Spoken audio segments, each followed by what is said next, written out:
గురు బ్రహ్మ ప్రేక్షకులకు నమస్కారం అండి.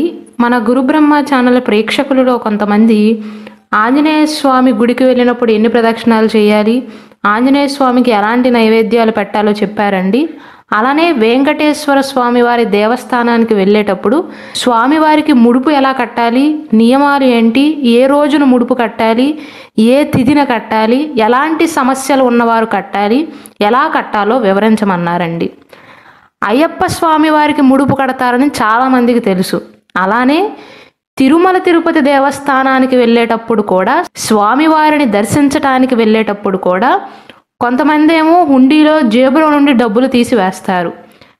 మేము మాతో పాటు కొంతమంది అయితే ఎప్పుడూ ముడిపే చెల్లిస్తామండి.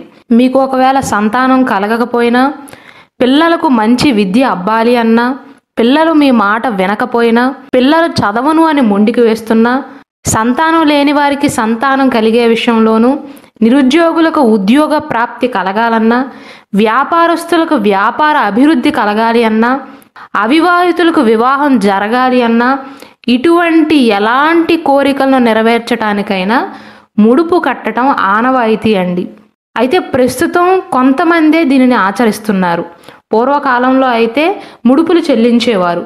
ఈ రోజుల్లో అయితే జేబులో నుండి డైరెక్ట్గా డబ్బులు తీసి హుండీలో వేస్తున్నారు. అలా చేస్తే పాపం అని మాత్రం నేను చెప్పట్లేదండి, ఎలా చేసినా ఒకటే. అయితే ఇలా సాంప్రదాయకంగా ముడుపులు కట్టే ప్రయత్నం చేయమని మాత్రమే ఈ వీడియోలో చెప్తున్నాను. ఎలా కట్టాలి అంటే, ఉదాహరణకు వచ్చే నెల కానీ లేదా 3 నెలల తర్వాత అయినా, ఫ్యూచర్లో ఎప్పుడైనా స్వామివారిని దర్శించుకుందాం అనుకుంటున్నారు అనుకోండి, వెంకటేశ్వర స్వామికి ఈ ముడుపు అనేది శనివారం రోజున కానీ లేదా శుక్రవారం రోజున కూడా కట్టవచ్చు. తిథుల ప్రకారం చూసుకోండి. దశమి లేదా ఏకాదశి ఎప్పుడైతే వస్తుందో, అంటే దశమి శనివారం రోజైనా, దశమి శుక్రవారం రోజైనా, ఏకాదశి శనివారం రోజైనా, ఏకాదశి శుక్రవారం రోజైనా, ఈ రోజున ముడుపు కట్టడం ప్రారంభించండి. ఉదయాన్నే తెల్లవారుజామున నిద్ర లేచి ఇంటిని బాగా శుభ్రపరుచుకుని తలస్నానం చేయండి. నుదుటన గోవిందనామం ధరించి స్వామివారి ఆలయంలో ఉన్నట్లుగానే భావించి నిత్య దీపారాధన చేయండి. ఒకవేళ మీకు వివాహం అయిందనుకోండి, భార్యాభర్తలు ఇద్దరూ కలిసి ముడుపు కట్టవచ్చు. ముడుపు కట్టే ముందుగా వినాయకుడికి పూజ చేయటం చాలా ముఖ్యమండి. ముడుపు కట్టేది వెంకటేశ్వర స్వామికి అయినప్పటికీ కూడా ముందుగా వినాయకుడికి పూజ చేసిన తర్వాతే ముడుపు కట్టడం ప్రారంభించాలి. అప్పుడే స్వామివారి దర్శన భాగ్యం కలుగుతుంది. దర్శనానికి వెళ్ళే క్రమంలో విఘ్నాలు లేకుండా వినాయకుడు కాపాడుతాడండి. ముడుపు ఎలా కట్టాలో ఇప్పుడు వివరిస్తాను.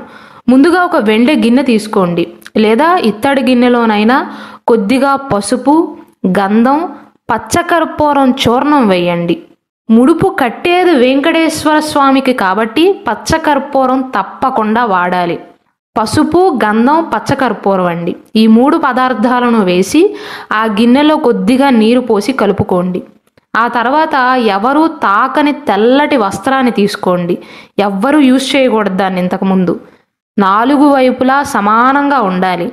ఇంతకుముందు కలుపుకున్న పసుపు నీటిలో ఈ గుడ్డను ముంచి కొద్దిసేపటి తర్వాత పిండి ఆరేయండి. వస్త్రం ఆరిన తర్వాత తీసుకుని 4 మూలల 4 కుంకుమ బొట్లను పెట్టండి. వివాహం అప్పుడు మొదటి శుభలేఖ స్వామివారి పాదాల దగ్గర పెట్టేటప్పుడు 4 వైపులా బొట్లు ఎలా పెడతామో ఇక్కడ కూడా అలాగే ఆచరించాలండి.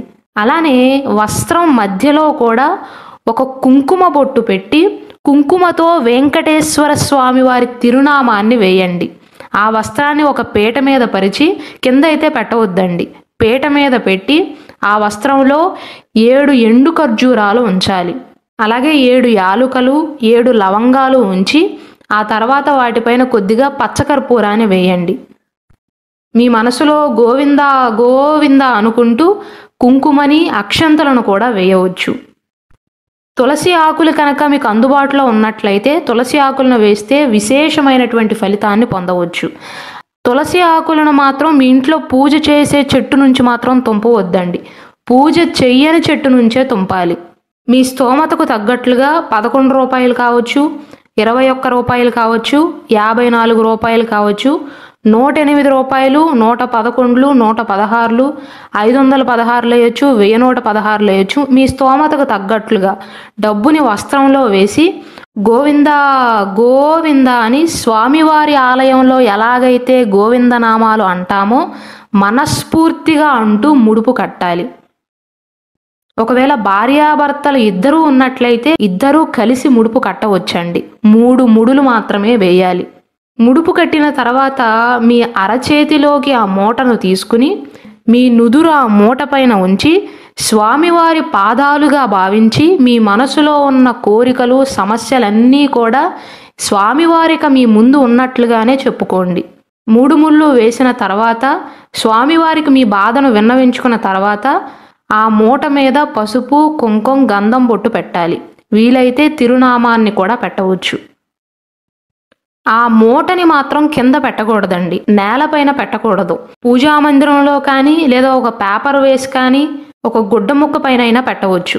పూజా మందిరంలోనే వెంకటేశ్వర స్వామి వారి చిత్రపటం ముందు ఈ మూటను ఉంచి ధూపం సమర్పించండి. ఒకవేళ మీరు ఇంట్లో ప్రతిరోజు పూజ చేస్తున్నా, వారానికి ఒక్కసారి పూజ చేస్తున్నా సరే, స్వామివారి చిత్రపటానికి ఎప్పుడైతే హారతి ఇస్తారో మీరు కట్టిన ఈ ముడుపుకి కూడా హారతినివ్వాలండి. వీలైతే గోవిందనామాలు చదువుకోవటం మంచిది. స్వామివారికి నైవేద్యం సమర్పించిన తర్వాత స్వామి, నేను మాట ఇచ్చినట్లుగా నా పని అయిన వెంటనే ఈ మూటతో పాటు తప్పకుండా నీ దర్శనం చేసుకుంటాను తండ్రి అని స్వామివారికి మాట ఇవ్వండి. ఎప్పుడైతే మీ సమస్య తీరుతుందో, మీ కోరిక అనేది నెరవేరుతుందో, ఆ ముడుపుని మీ సమస్య తీరేంత వరకు, అంటే మీ కోరిక నెరవేరేంత వరకు కానీ, మరల మీరు తిరుపతి వెళ్ళేంత వరకు కానీ స్వామివారి దగ్గరే ఉంచాలి. గొంతెమ్మ కోరికలైతే కోరుకోవద్దండి. కష్టపడకుండానే ఎంత డబ్బు రావాలి, అంత ఐశ్వర్యం రావాలి, డబ్బులు దొరకాలనో ఇలాంటివి కోరుకుంటే ఫలితం ఉండదండి. నేను పలానా వ్యాపారం చేస్తున్నాను తండ్రి, లేదా నేను పలానా ఉద్యోగం చేస్తున్నాను, నేను ఖచ్చితంగా కష్టపడతాను, ఎటువంటి ఆటంకాలు రాకుండా నీ తోడు నాకు ఉండాలి స్వామి అని కోరుకోండే తప్ప గొంతెమ్మ కోరికలైతే కోరవద్దండి. మీ కోరిక సమస్య తప్పకుండా తీరుతుంది. ఎప్పుడైతే మీ సమస్య తీరిందో ఇచ్చిన మాట ప్రకారమే ఆలస్యం చేయకుండా, బద్ధకంగా ప్రవర్తించకుండా వీలు చేసుకుని మరి తిరుమలకు వెళ్ళేటప్పుడు హుండీలో ఈ మూటను వేసి దానితో పాటుగా కాస్త వడ్డీని కూడా సమర్పించాలండి. ఒకవేళ మీరు ఐఏఎస్ ఎగ్జామ్స్కి కానీ కాంపిటేటివ్ ఎగ్జామ్స్కి ఎలాంటి వాటికి ప్రిపేర్ అవుతున్నా ఇలా ముడుపులు చెల్లించుకోవచ్చు. అనారోగ్యంతో ఉన్నవారు కానీ, మీ ఇంట్లో ఎవరికైనా బాగోలేకపోయినా, వారి ఆరోగ్యం మెరుగుపడాలి అని మీరైనా ముడుపు కట్టవచ్చు. వివాహ ప్రయత్నాలలో ఆటంకాలు వస్తున్నా, సంతాన ప్రయత్నాలలో ఆటంకాలు వస్తున్నా, సంతానం లేకపోయినా, ఉద్యోగ ప్రయత్నాలలో ఆటంకాలు వస్తున్నా, లేకపోతే ఫ్లాట్లు కానీ ప్లాట్లు కానీ సొంత ఇంటి కళ నెరవేరాలన్నా ఇలా ముడుపు చెల్లించుకోవచ్చు. పంటలు బాగా పండాలి అన్నా విత్తనాలు వేసే ముందు ఇలా ముడుపు కట్టుకోవచ్చండి. మీరు చేపట్టిన పనులలో ఎటువంటి ఆటంకాలు రాకుండా స్వామివారు రక్షించుకుంటాడు. ఉద్యోగంలో ప్రమోషన్ కోసం ముడుపు కట్టుకోవచ్చు, వ్యాపార వృద్ధి కోసమైనా ముడుపు కట్టుకోవచ్చండి. ఇటువంటి సమస్యలన్నీ కూడా భక్తి శ్రద్ధలతో మీరు ముడుపు కడితే తప్పకుండా తీరతాయి. గోవిందా గోవిందా అని కమెంట్ చేయండి.